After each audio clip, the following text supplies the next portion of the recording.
Hey guys, it is August the 29th, 2025, and I hope everybody's been having a wonderful day so far today.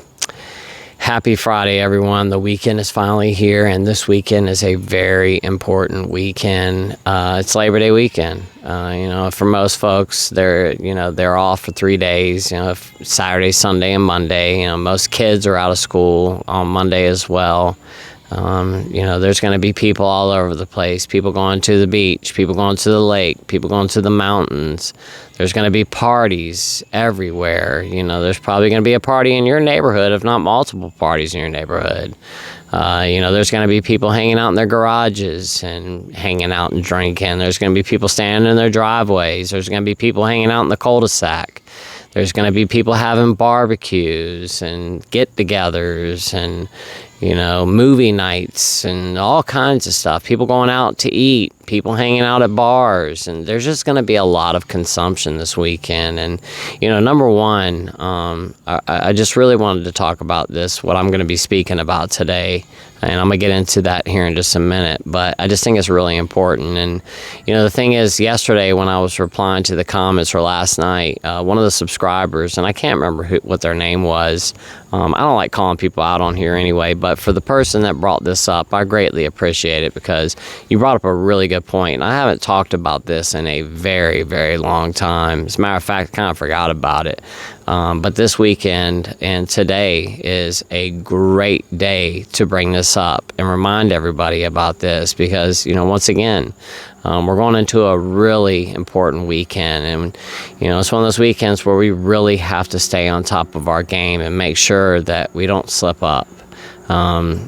Because you go over to somebody's house, you get invited over to your next door neighbor's house this weekend, and, they're telling you they're going to be having a barbecue, and, you tell them, hey, I don't drink anymore, I'm a little nervous coming over there, and hey, don't worry, we're not going to push any alcohol on you, and I promise everything's going to be okay. Just bring your family over, and we're going to be grilling out, and you guys can just come over and eat and just hang out, and we'll have a good time. I promise you, we're not going to push alcohol on you. But yeah, they might not push alcohol on you. The person that invited you over to the party, it's your next door neighbor. They know you. They know you've gotten sober. But what about their friends? What about their family? What about, their coworker that they invited to come over to their house, and you don't know them? And, you're standing in the kitchen, and before you know it, you turn around and somebody's going here, and they just hand you a beer or something. And, next thing you know, this is just being handed to you. And, it's like muscle memory. Somebody hands you something, before you know it, you're drinking it. You don't even realize what you did, and before you know it, you've taken a big swig out of a beer or a cocktail or something. Especially a cocktail could be really dangerous, because you might think it's just a Coca-Cola. Somebody hands you a cup with some ice in it, and it looks like Coke, and, you go to take a sip out of it and realize it's Jack and Coke, and, now it's off to the races. You've had that one sip, and I talk about this all the time. I know for myself and a lot of other people as well, once we've had that one drink, that one sip, whatever it is, we give ourselves permission to go ahead and drink. And really drink, because it's like, well, I broke the seal now. And, we often tell ourselves, I know I told myself this, okay, well, I broke the seal, but I'm only going to drink for tonight. And I'm not going to drink too much. I'm just going to get a little buzz, and then I'm going to call it a night. And then I'm going to go home. I'm going to be home by 9 o'clock. I'm not staying out any later than that. And next thing you know, it's 7 o'clock in the morning. You're dragging yourself into the house. The birds are chirping. The sun's coming up. You're wasted drunk, and you don't even know how you got there. Like, how did I even stay up all night long? You don't even realize what even happened. The night flew by, and, once again, you're wasted, and you're just now getting in the bed at 7 a.m., 6 a.m., whatever it is. And then what happens the next day? Let's say you did that tonight and went to your next door neighbor's house, and somebody offered you a drink, and you took a sip out of it, not realizing what it is. And then before you know it, you're drinking. And like I said, you're, stumbling in your house at 5 a.m. You go to sleep, you wake up at 1, 2 o'clock in the afternoon, and you feel like a trash can. And what's the one thing that always makes that hangover just a little bit easier to deal with? hair of the dog. And before you know it, you run into the store just to get a six-pack, just to help get the edge off of this hangover. And you go buy that six-pack, you sit on your couch, turn the TV on, grab a couple ibuprofen, some Tums, and, drink a couple of beers, and you start feeling good. And before you know it, you're off to the liquor store, get a bottle of vodka or a bottle of tequila or whatever it is, whatever your flavor is. And now it's day 2 and you're drinking again. And, day 3, let's say it's Monday, you're waking up and you told yourself you're not going to drink again today, but you're right back at the store again because you feel so bad. And before you know it, it's Tuesday. You're waking up that morning hungover again. Now you've got to go to work. You feel really bad. You've binge drank the past 3 days, and now you got to go to work and work a 10-hour day.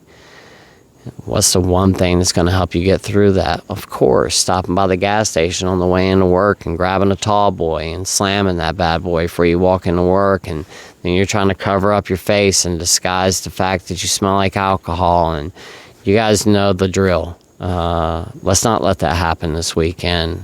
Once again, do everything that you can to protect your sobriety. Pay attention to your surroundings.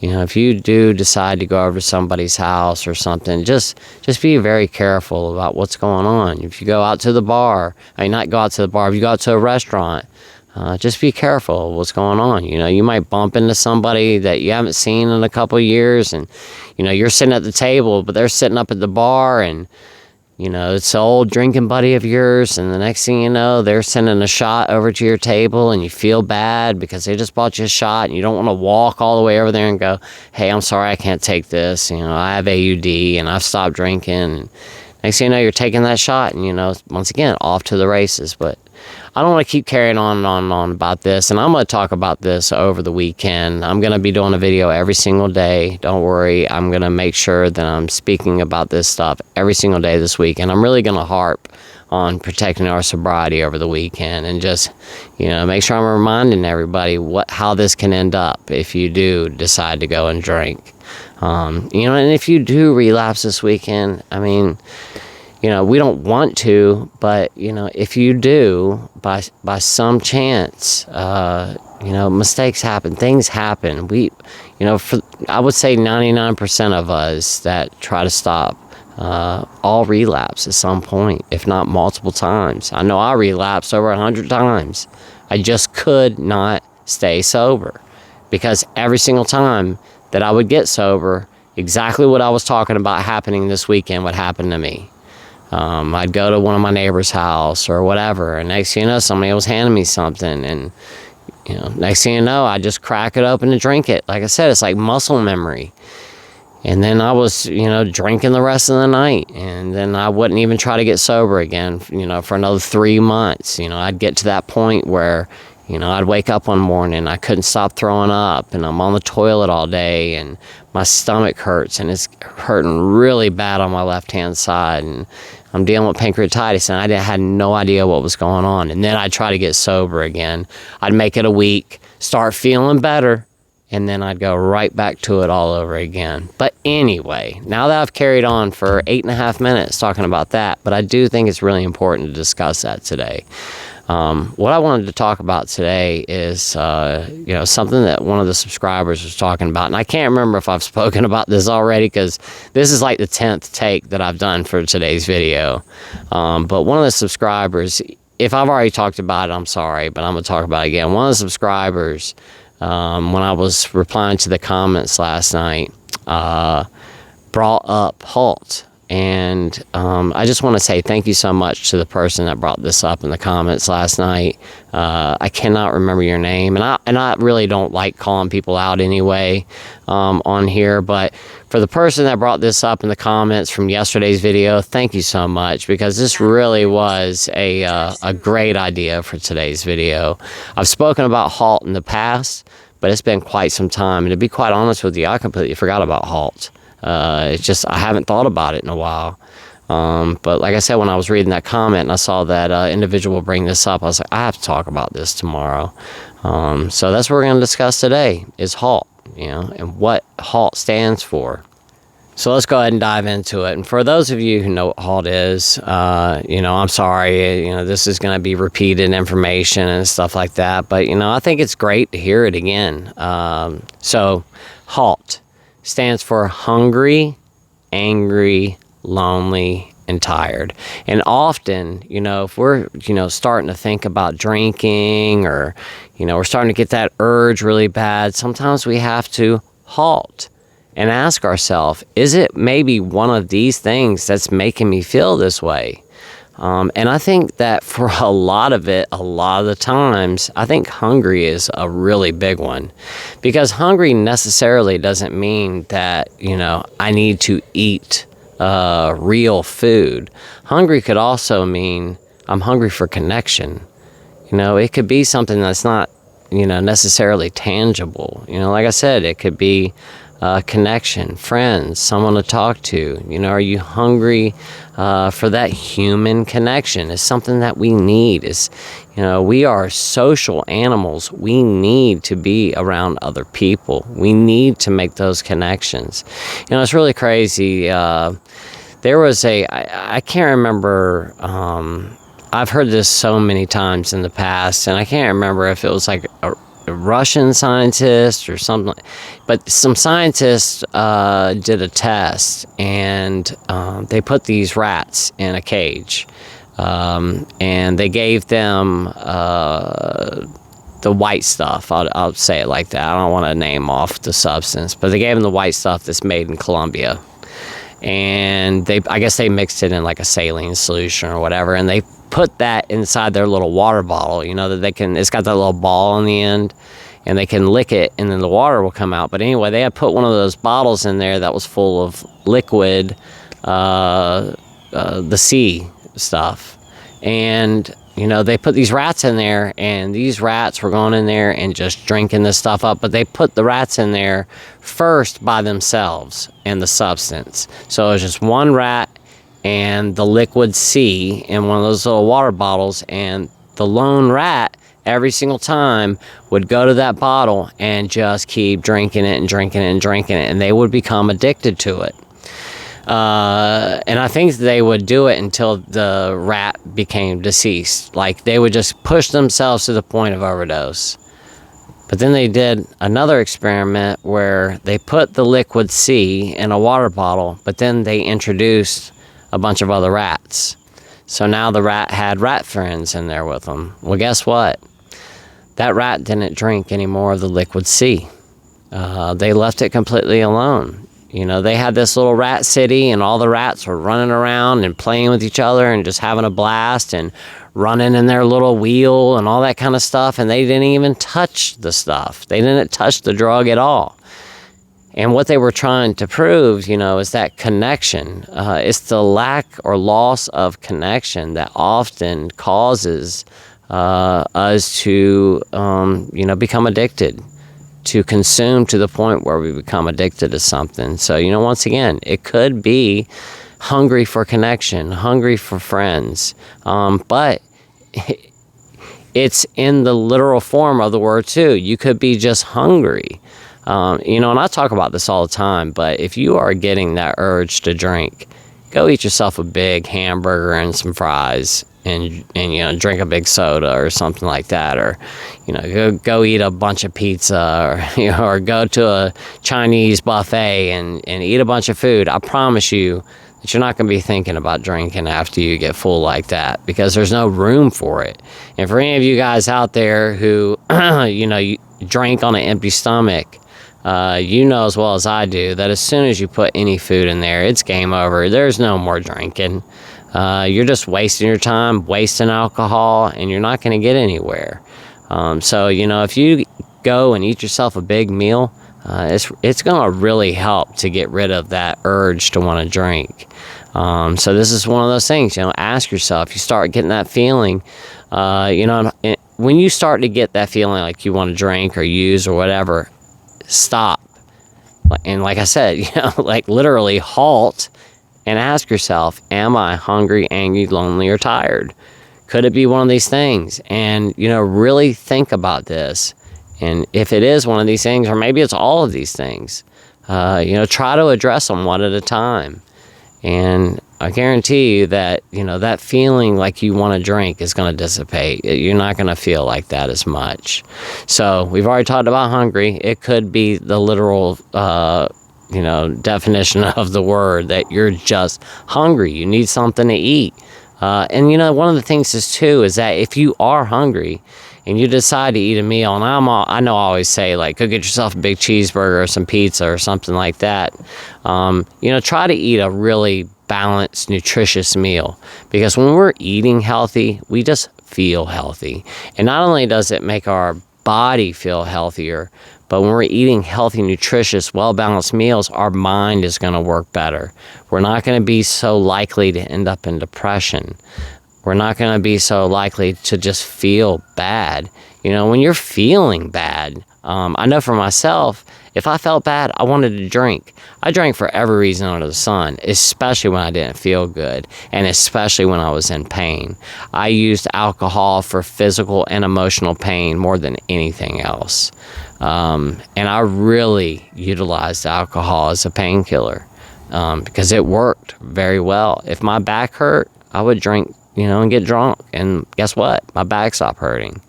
If I was having emotional pain, I was having some problems with a good friend of mine or my wife or one of my kids or something, that emotional pain, I could drink that right away. I just get to the point where I didn't even realize what was even going on anymore. Goodbye, emotional pain. It's gone now. But let's move on to the next one. So the next one is angry.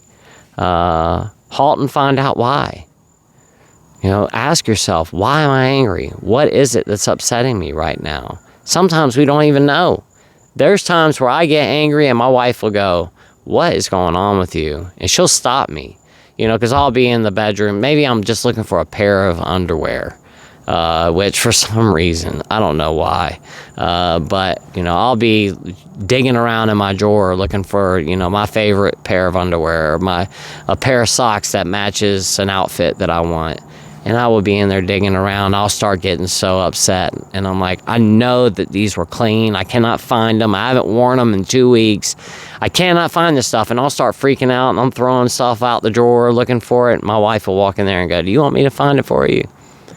And she will literally walk in there, open up the drawer, and within 1 second, pull it right out. It's right there. It was right there, right underneath your nose the whole entire time. Because I get so flustered and I start getting angry that I can't see. I can't focus. I cannot pay attention to what's going on.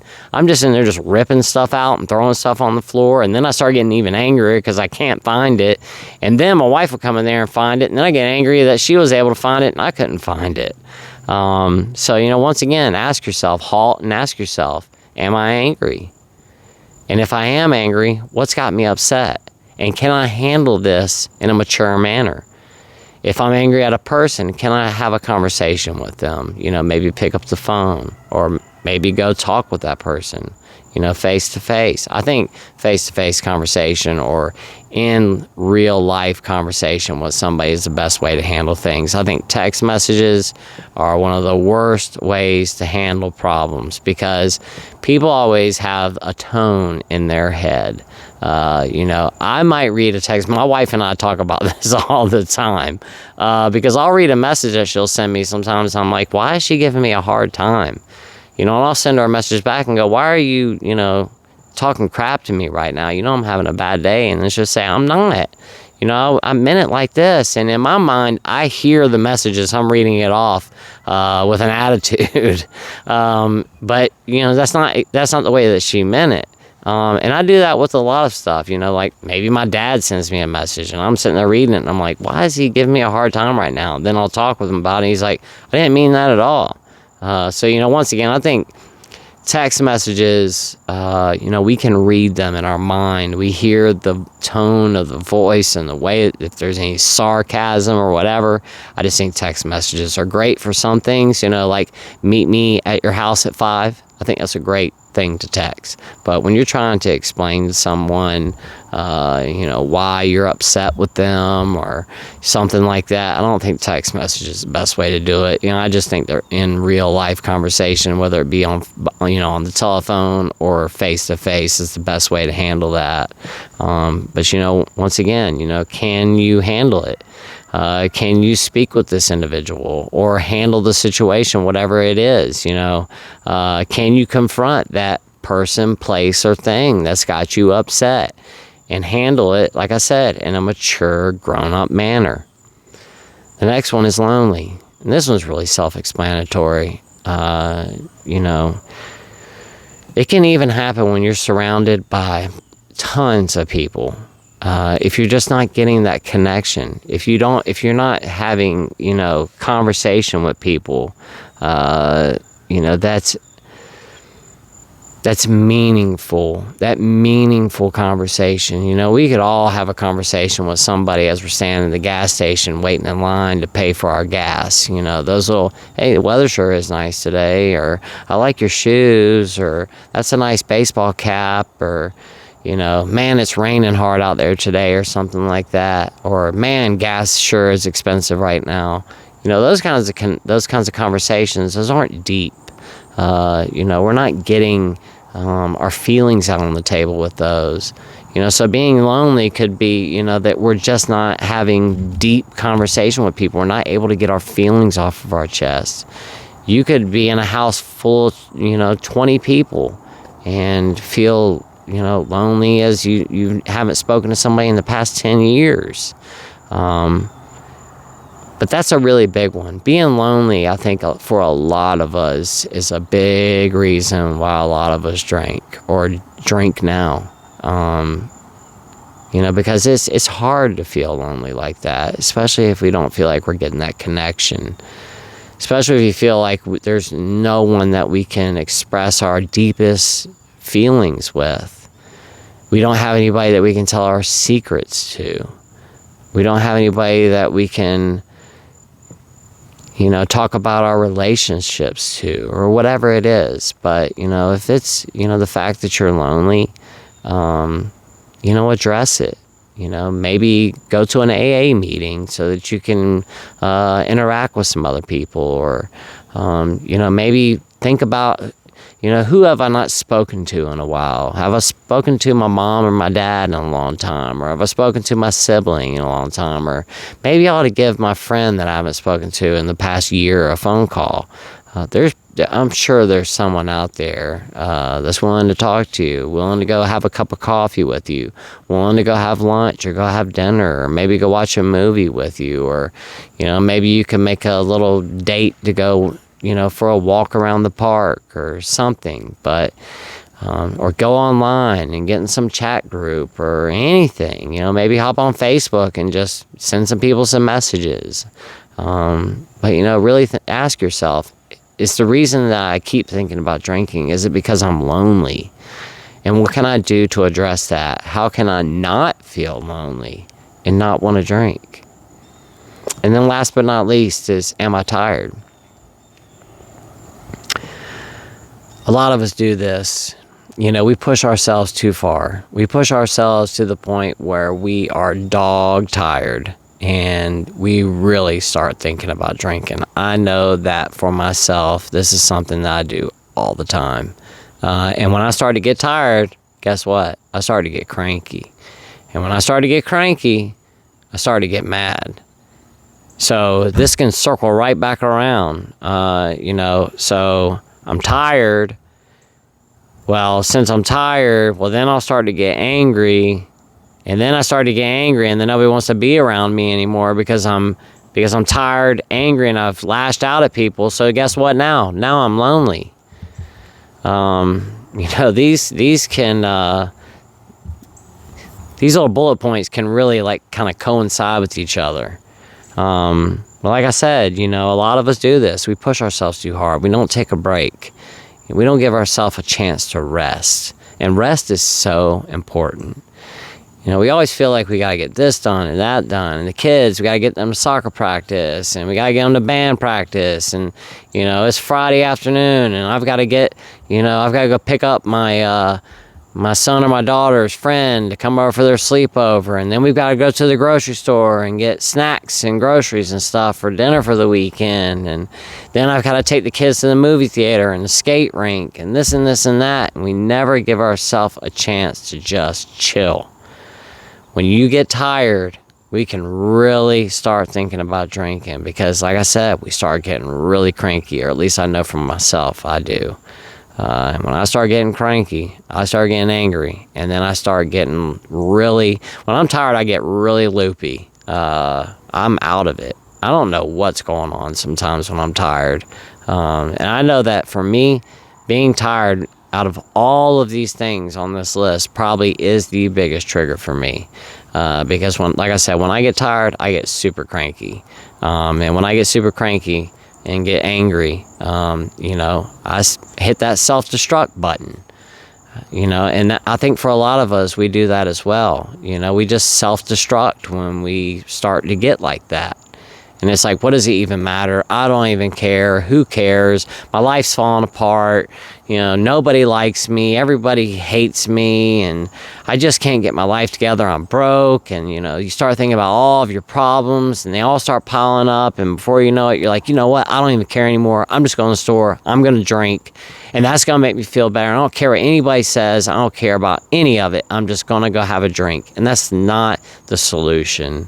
It really, truly is not, because I can promise you that if you get angry and tired and all that stuff, and you flip out, and, you go out on a whim and run to the store and buy a bottle of liquor and, go sit in your vehicle in the McDonald's parking lot and get drunk, I can promise you the next day that you are going to regret it. Especially if you get, lonely, tired, angry, hungry this weekend, and, your next door neighbor's been asking you to come over and hang out with them all weekend. You've already told them no 10 times, but they keep bothering you to come over there. And the next thing you know, you get into a fight with your spouse. And you're like, you know what? I'm mad. I'm pissed off right now. I'm going over to my neighbor's house. I'm going over there to hang out. I'm going to have a drink. I'm going to show them. You're not showing anybody anything. As a matter of fact, you just created a huge problem.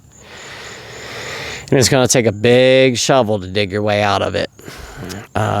Because the next day when you wake up, you're going to regret it. And you're going to wish that you hadn't have done so. I can tell you like this, that if you stay sober all this weekend, you're not going to wake up Tuesday morning and tell yourself, man, I wish I had drank this Labor Day weekend. I'm going to work well rested. I had a nice dinner last night, feel good, energized. I'm not angry, I'm not hungry, I'm not lonely, I'm not tired. I feel great. Man, I wish I drank last night. No, you're not going to say that at all. You're going to say, I'm glad I didn't drink this weekend. I sure am glad that I halted and, really took a second to step back and think about these things and what I can do to address it. So anyway, guys, I'm already at like 30 minutes right now, so I better go ahead and get off for today. I have been trying my best to make these videos shorter here recently. I'm really trying to get to like the 15-minute mark because I make these videos drag on for so long. I just keep running my mouth and just, blah, blah, blah, blah, blah, and I just don't stop. So I'm going to go ahead and quit for today. Like I said, I'll be here every single day this weekend. I do know that on Monday we are going to the lake with my parents that day. That video will get up later that night because like I said, we're gonna get up early that morning and leave, and we'll be on the lake all day. I might take some video while we're out at the lake and just show you guys the lake here in South Carolina. But my parents, they have a pontoon boat, so we're going to go out and hang out that day and let the kids swim and stuff like that. And my oldest son, he's got friends coming over this weekend. His birthday was this week, so he's having a sleepover starting tomorrow night. So he's got a bunch of friends coming over and everything. So we're going to have a bunch of kids over here all weekend. And then on Monday, we have to go to the lake. It's going to be a long weekend. I'm going to be exhausted. So I'm going to have to halt and I will be tired by the end of this weekend, but I'll know I'm tired and I'm not going to drink. So, guys, like I said, let's protect our sobriety this weekend. There's going to be temptation all over the place this weekend, and more than anything else, if you get invited somewhere and there's going to be people using or drinking at that party, think twice about going. Are you ready for that yet? Are you at a place in your sobriety where you really feel comfortable going and hanging around a bunch of people? Do you feel comfortable going to a kegger and you're 1 week sober? I highly doubt it. And the chances of relapse, 1 week out of sobriety going to a keg party, the chances of relapse are very, very high. It's probably best just not to go. I've got 3 years of sobriety right now, and there's no way in this world that I would go to a kegger. There's no way in the world that I would go to a party. If I knew there was going to be people drinking there, I'm not going. I don't want to smell it. I don't want to be around it. I don't want to be around a bunch of people acting like fools. I don't want to be around a bunch of people having useless conversation. You guys know what I'm talking about. You get a bunch of people drinking, all the guys go out into the garage and hang out, and all the women hang out inside the house, and all the guys are talking about this and that, and people start arguing about who the best football player is, whatever, and it just goes on and on and on. And you could be at home reading a book, learning something, or maybe going out and having dinner with your significant other and having a nice night, rather than wasting it away with useless conversation, or potentially getting involved in an altercation, because a lot of times at parties fights happen, just all kinds of stuff happens at those kinds of things. You guys know it. Drinking leads to a lot of drama, which is something I'm going to be talking about this weekend as well. It's just the drama that comes along with consumption. Ever since I got away from alcohol and hanging around people that drink and all that kind of stuff, the amount of drama in my life is almost nil. Like, I barely have any drama in my life at all. Now that I don't drink anymore, I don't hang around people that do. I'm still friends with people that drink. I just don't hang around with them. I'm not going to go to their house and hang out. Now, if I knew that, we're going to go out to a restaurant and, they're not going to have a bunch of alcohol around, yeah, I'll go have lunch with them or something like that. But I'm not going to go over to their house and hang out while they sit there and drink in front of me and stuff like that. I'm just not going to put myself in that position. So really think twice this weekend about what you're going to do.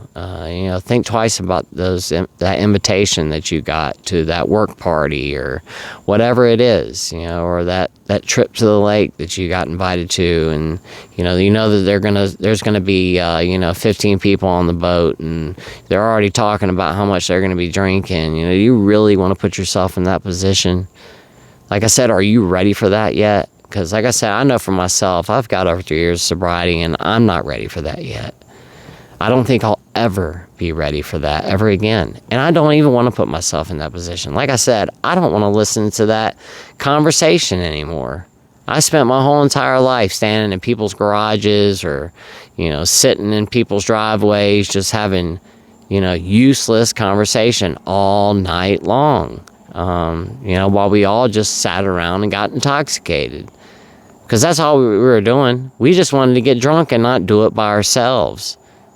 So a bunch of people that, most of us didn't even like each other. We just hung around with each other because we didn't want to be lonely while we got drunk. It's insane. So, like I said, guys, protect your sobriety this weekend. Pay attention to your surroundings. And if you really start getting that urge to drink, ask yourself that question. HALT. And really ask yourself, am I hungry, angry, lonely, or tired? Is it one of these things? And if it is, what can I do to fix it? Guys, I will see you all tomorrow. I love you guys so much. Let's have a safe, sober weekend this weekend. See you guys tomorrow.